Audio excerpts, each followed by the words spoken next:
Hi there.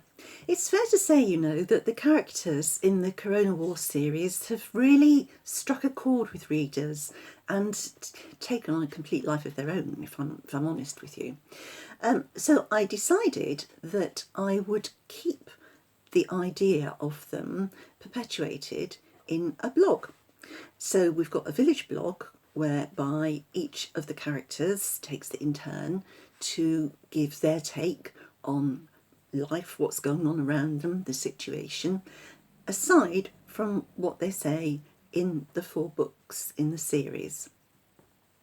I'm turning this into a vlog in an effort to spread the word even further and wider.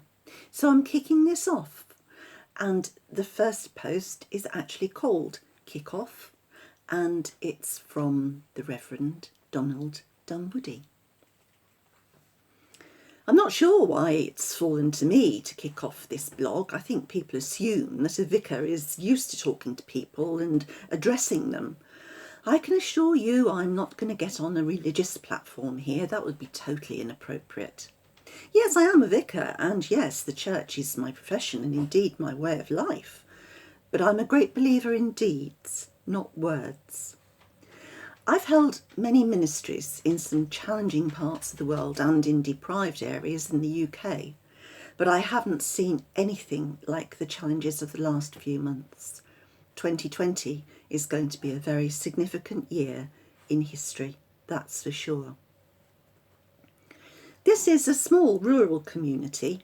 I think I was given this rather cushy posting to see my days out, which is rather nice when you think about it. Nestling in the heart of Devon, we enjoy the best of the countryside, with easy access to the coast. What could be more idyllic? I have a small but loyal flock, and life just ambles along quite nicely, thank you. Well, it did. Because suddenly the world was hit with the threat of a deadly virus, a lethal and invisible assassin stealing the lives of millions in a cruel and devastating manner. It emanated from China and spread rapidly across the world. Nobody was safe. Almost overnight, our lives changed. Shops, pubs, and other public buildings were shut down, including the church. Only shops and businesses deemed to be essential were permitted to remain open.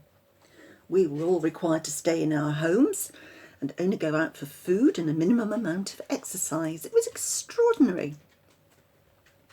Yet we endeavoured to live our lives as normal, though life was anything but normal. I, for one, have been so frustrated not being able to give personal help and guidance to individuals in need. Making a telephone call or connecting on Zoom is not the same thing at all. We've all had to keep 2 metres apart, so no physical contact, no reassuring arm around the shoulder or gentle hug.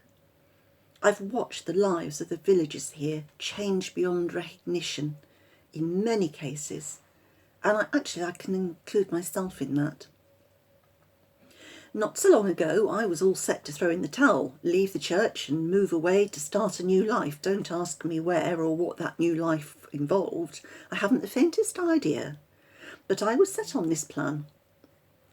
I'm also now sharing my life with 2 lodgers, which was most definitely unforeseen. Mind you, I wouldn't be without them now.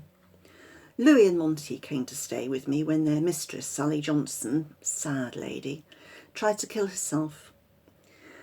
I found her and managed to get her to hospital, but subsequently she sadly died. Having decided that the only sensible thing to do with her 2 terriers, Louis and Monty, was to offer them dinner, bed and breakfast at the vicarage, what else could I do but allow them to move in permanently when she died? Hark at them, they're there now. I haven't had dogs since I was a boy. What with moving about as I have done, it wasn't feasible, and I have to say they are wonderful companions, if a little challenging at times. Biggest drama for me, though, was seeing Caroline Archer has moved into the village. I knew Caroline when we were at college together.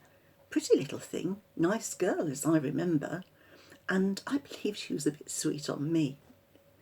I, however, only had eyes for the lovely Rachel, But sadly I came to realise that she was shallow and very flighty.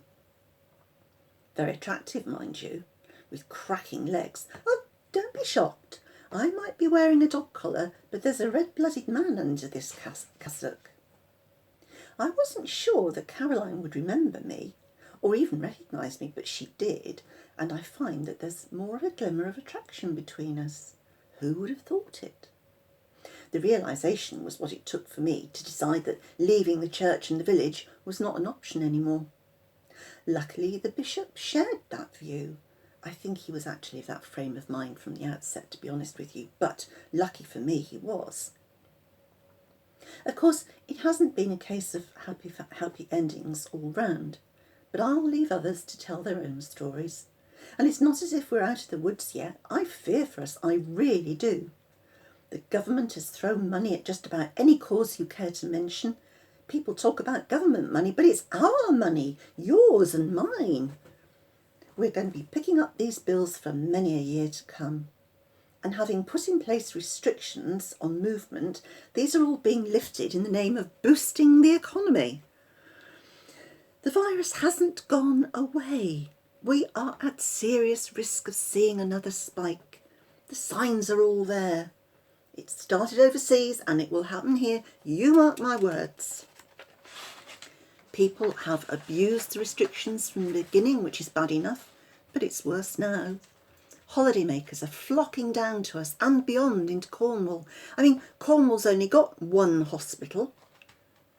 I do have a very nice life here, and if things progress with Caroline, it could get even nicer. I know I'm very fortunate and I thank the good Lord, but not everyone is so fortunate. Even in this small village, there's been hardship and heartache. And whilst we have been lucky enough to avoid any instances of the virus, we cannot take it for granted that it will remain that way. A good chunk of the population here is over 70 years of age, and many have underlying health issues, so we are a vulnerable community. I know Dave is going to open the pub soon, but it'll be subject to regulations, so it won't be quite the carefree refuge it once was. I always used to enjoy going to the pub. People raised eyebrows to begin with, but it's at the heart of the community. Why wouldn't I go and socialise with my parishioners? Besides which, Dave keeps a jolly good cellar and can be relied upon to serve a good, honest pint of beer and some decent red wines.